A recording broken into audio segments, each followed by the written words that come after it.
Good afternoon. I'm recording this for you at 3:04 p.m.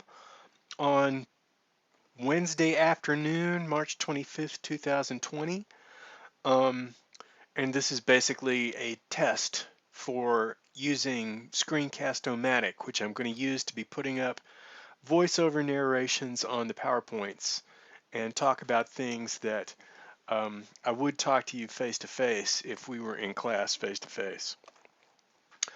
So I have made this very short PowerPoint presentation um, about what to look for when you're watching the Navy SEALs Mental Strength Program video.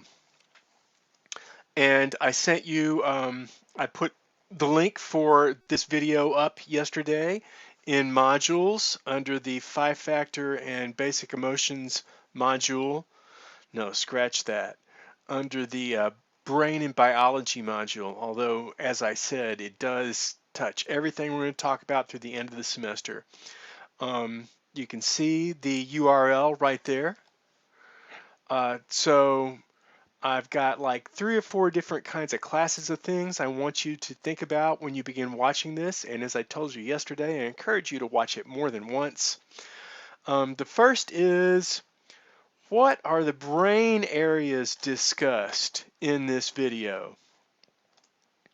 And basically, they're going to talk about, in very broad strokes, the limbic system, a limbic system structure called the amygdala, and then areas of the frontal cortex.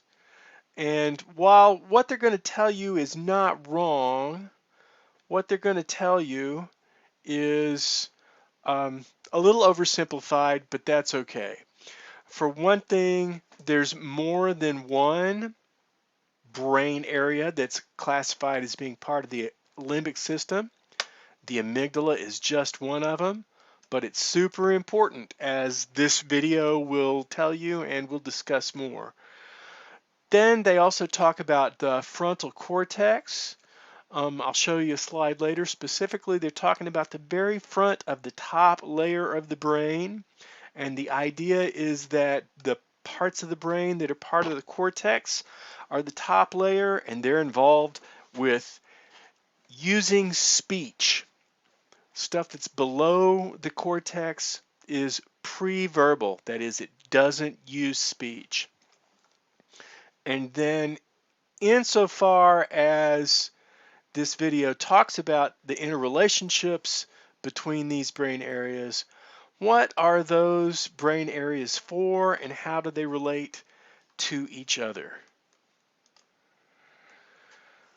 A second sort of set of things to think about is, like, how is this video telling us about the fight or flight response? And it doesn't really name it that way outright, but that's what this video is essentially talking about. So one thing, what are the characteristics of fight or flight stressful situations? And then one of the things that this video talks about is that our service branches in general, especially the special forces, but anybody that trains combat readiness, have training exercises that force people to confront and navigate hot, that is, potentially dangerous situations that they might encounter. And what are the general aims of these trainings? Specifically, what is the Navy SEAL training called pool comp? And the logic of pool comp is, what is the most stressful, panic-inducing situation that humans can encounter? And the spoiler for that is drowning. So in terms of the steps that the Navy took to try to increase the percentage of people who started SEAL training versus the people in the class who finished SEAL training, I want you to pay attention to how many individuals started and finished a SEAL training class before the institution of the mental training program.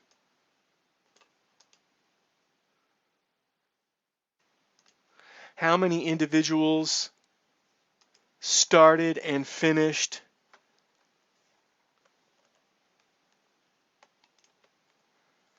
a SEAL training class after the institution of the mental training program.